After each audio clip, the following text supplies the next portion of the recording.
ScotWeek is a non-profit 501c3 created in Los Angeles, the entertainment capital of the world.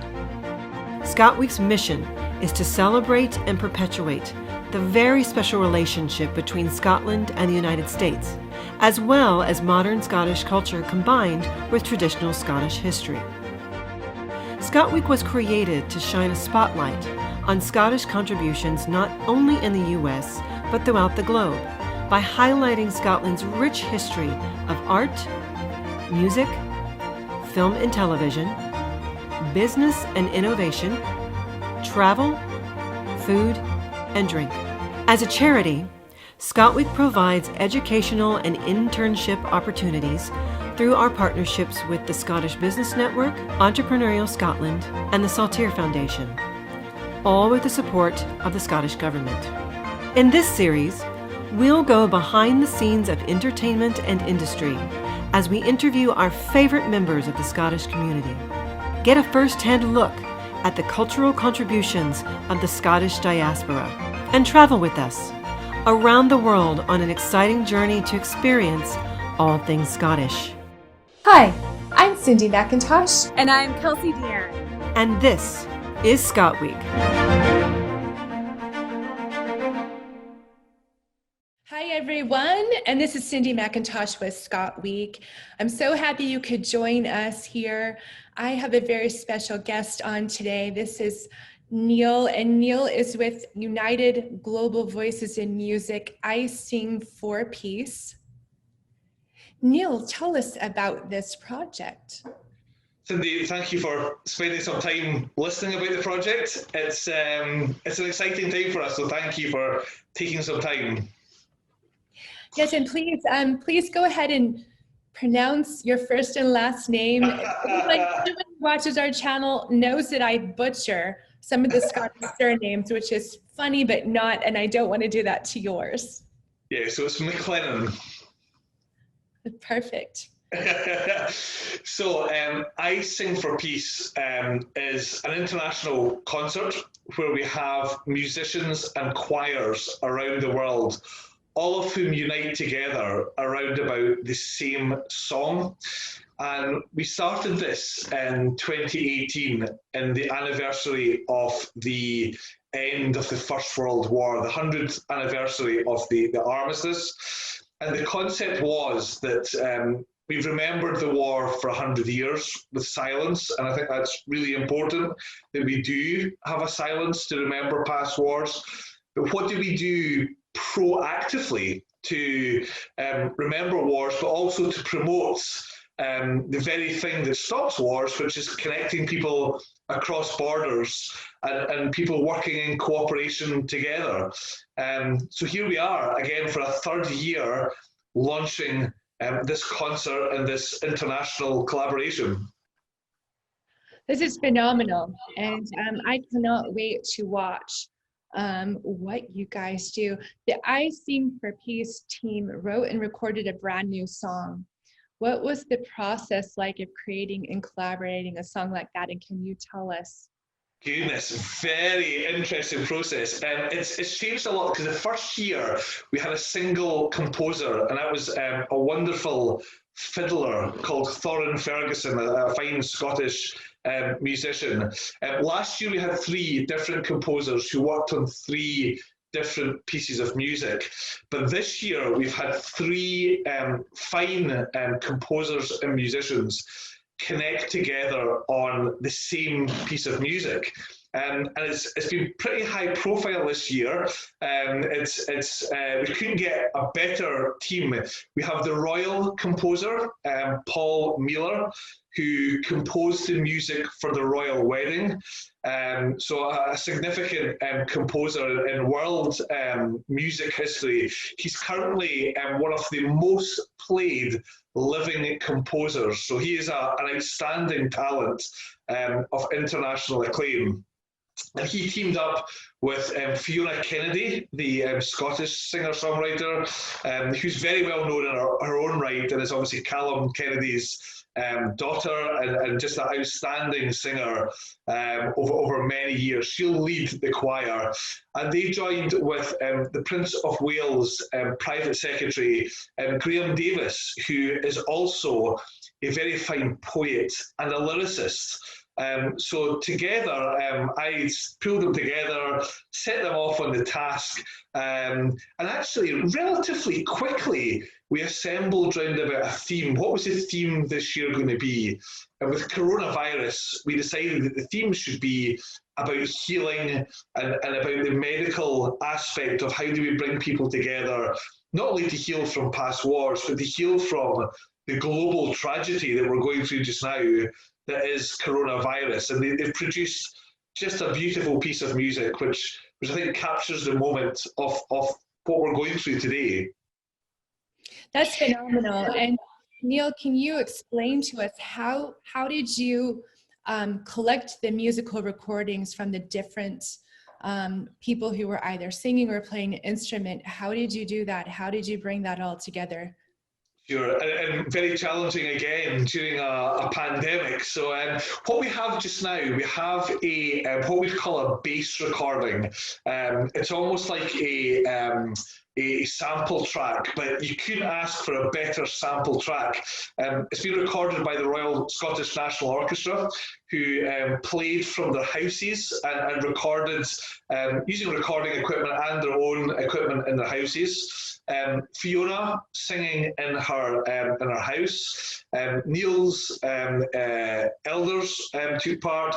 Thorin Ferguson, Callum McCall, an outstanding team of musicians. And it's all been pulled together very, very skillfully by Callum Malcolm, who is a well-known audio producer. So we have the bass track in place just now. And what we're doing just now, between now and the 11th of October, we're asking musicians of any instrument, bagpipes can even join, so you'd be more than welcome, singers, whatever you play, to take the piece of music, interpret it, play it, sing it, send in your video clip, and our audio team will do their best to bring it all together into a single charity single that we're going to release in early November for remembrance for 4 charities.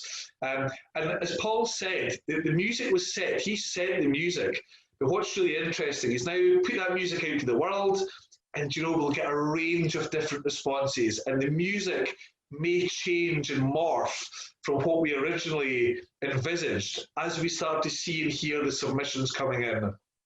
This is tremendous and so fascinating. As a musician myself, I can't even imagine what this must sound like. And it's amazing that a person could record something and put their own meaning into it. And maybe they're thinking about ancestors or people of their family who maybe fought in some of those wars as well. I don't know, but what a tremendous accomplishment. Thank you. I can't wait to hear. As part of the recording team, you had the RSNO, the Royal Scottish National Orchestra. We actually had them on our show about a week ago. We haven't published that yet. Award-winning musicians Callum McCall and Neil's elders, poet Graham Davies, producer Callum McColm, and singer Fiona Kennedy. How were you able to bring all of these amazing people together and get them to work together? Was that complicated? Was that tricky? How was that? What was that experience like for you? Yeah, we talked at the outset. Fiona Kennedy and I have spoken about this a number of times. It all starts with a conversation. And this project's been running for a couple of years. Paul and I have had various discussions. Paul was busy with other work in the other years, but this year had a bit of space, so was able to help us with the composition. Fiona, I had spoken to and asked Fiona to try and lead on the music side and be the lead singer for it this year. And it's just grown. And I work in leadership development, and I lecture mainly on leadership studies. All of the projects I've been involved in over the years tend to have quite formulaic project management, process-driven approaches. the beauty of this project is it just happens every year, just by conversations, people bringing other friends, expertise to the party. And it's just grown and grown and grown. Another American link this year, helping out with the video production, we now have Chris and Heather Nelson, who are very well known for their support of virtual choirs. And again, just a conversation, and they've now joined a post-production team that's made up of some of the best audio and film engineers that we could possibly have in the country, along with students from our University of Aberdeen and also Edinburgh Napier University, who are getting a chance to work alongside some of the top professionals in their field. So that's a beauty as well, the way it's growing and the way that all the way through young people are getting a learning experience from it. And we've got some great examples of where young people have come together and benefited so well from the projects. That's fascinating. And you know, something that I've always enjoyed about Great Britain is that no matter where you go, what little town you go into, no matter how small the town, there is always a war memorial.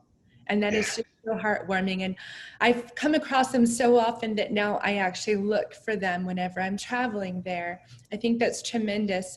And then to have this thought to further memorialize these people and these wars that fought and died for us is tremendous and a beautiful thing. And I can't wait to hear this music. How can people find the years past music that was already created first and foremost? And then I'm going to ask you to share with us how people can submit music and those dates and timelines.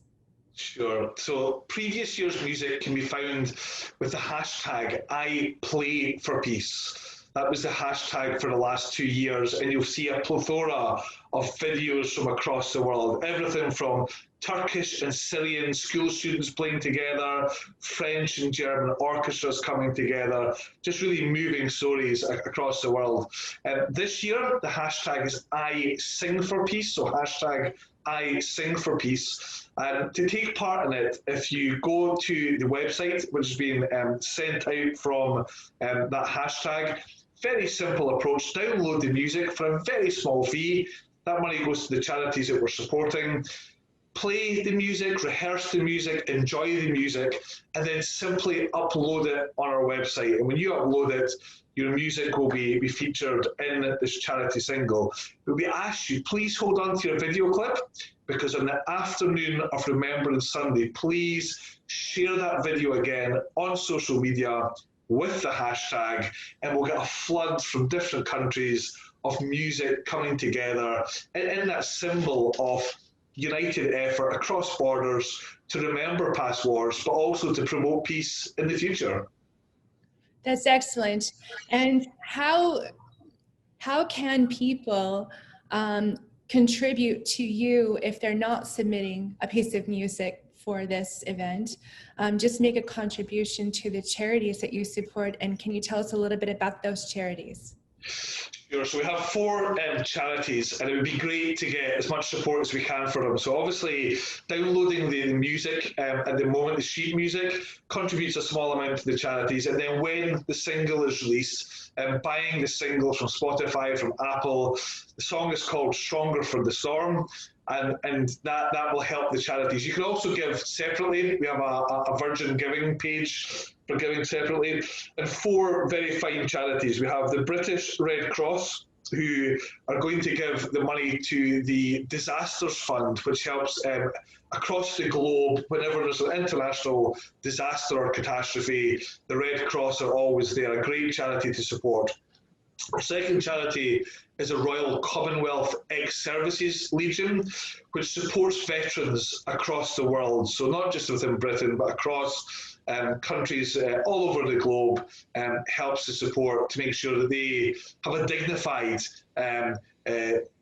life after coming out of the services. And then we have 2 more local charities. We have VSA in Aberdeen, who support the social care across Aberdeen City, and the University of Aberdeen Development Trust, who are going to divert their funds from this to help students affected by mental health issues during this COVID outbreak. That's wonderful. And we would love to be very supportive of your organization, supporting those organizations. The ScotWeek is a 501c3 nonprofit. It's a fairly new one. And just because of our mission supporting students and education, we're just interested to know if you know about how many students you might have at the University of Aberdeen that are from the States.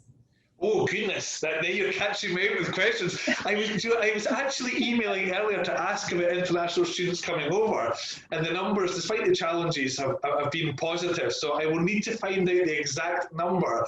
What I do know is our alumni team have also been sharing this with our alumni across the world, including American chapters. So any connections there would be much, much appreciated. Absolutely, not to put you on the spot, just kind of curious about that. And also, you're a member of the Society of Antiquaries as well. I am, yes, former history teacher, and still got a burning passion for history teaching and sharing Scottish history.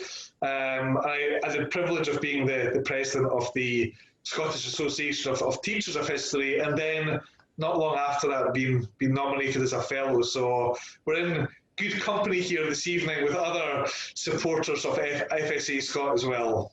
Yes, I absolutely love Scotland. I love all Scottish history. Still have so many roots there, all things Scottish. And so, yeah.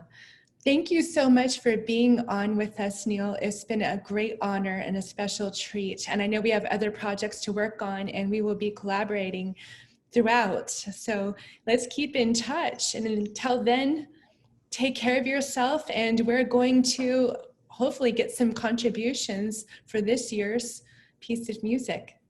Listen, the honour is absolutely, and thanks goes to you. And thank you to all of those who listen, download the music, or indeed take part. We look forward to hearing from as many who want to take part. Singers, hummers, players of instruments, you're all very welcome. Thank you so much. Amazing. And it's iSing4Peace. That's it. Hashtag iSing4Peace. Thank you, Neil. Thank you so much for being on with us. Goodbye for now. Have a wonderful rest of your evening. Take care. Thank you.